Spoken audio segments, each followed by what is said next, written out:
Point cloud is a widely used data format that represents the environment. For example, it is used in robot vacuums or autonomous vehicles to perceive the environment around the agent. One of the challenges in processing point cloud data is to register locally detected data into a global map. In other words, it's like playing puzzles. Given all the small pieces, we want to put them together in the correct way. As you can imagine, the difficulty for this task is to find the correct place for each point cloud, or pieces of puzzles. Some traditional methods for this task employ handcrafted algorithms to register the point clouds pairwisely. Doing so one by one can give us the global map. However, these methods tend to be inaccurate. We base our method on deep mapping, which is a method published in 2019 that uses deep neural networks as an optimizer to solve the problem. It is proved that this method doesn't work very well in 3D environments or large-scale datasets. In our research, we extended this method from different perspectives to improve its performance by a large margin. First, we add a VPR module before the data is fed into the neural network. This module can give us the topological information of the data. In other words, for each piece of puzzle, now we know what are other pieces that it directly connects to. Then, we can do pre-processing to the data with this information and feed it into the network. Moreover, we discovered that an additional loss function is extremely helpful to give the network the ability to do self-correction, so it can correct the misalignment during the process of training.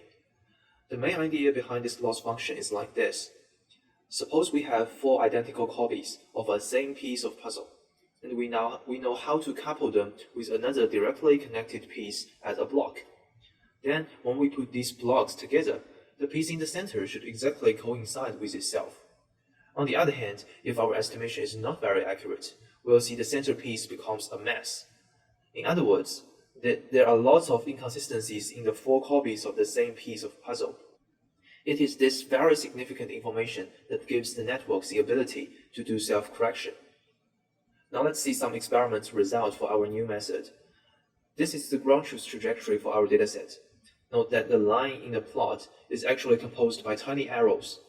Remember we said before that we want to find the location for each point cloud. The arrows here represent exactly the locations and orientations of each point cloud. The most ideal result is that our method can reproduce a very similar trajectory. This animation shows the results through the training progress. You can see that our method can form the trajectory very fast and do fine-tunings later. This exactly shows the self-correction ability of our method. Moreover, we did some quantitative analysis for the experiment results. Here, ATE is a metric that evaluates how bad the performance of the method is. So a lower ATE means a better performance.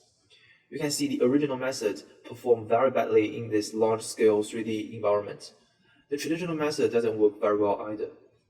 In comparison, our method can outperform both of them by a huge margin. This proves the great potential of our method. Moreover, lots of traditional methods rely on the help of GPS or IMU for better performance.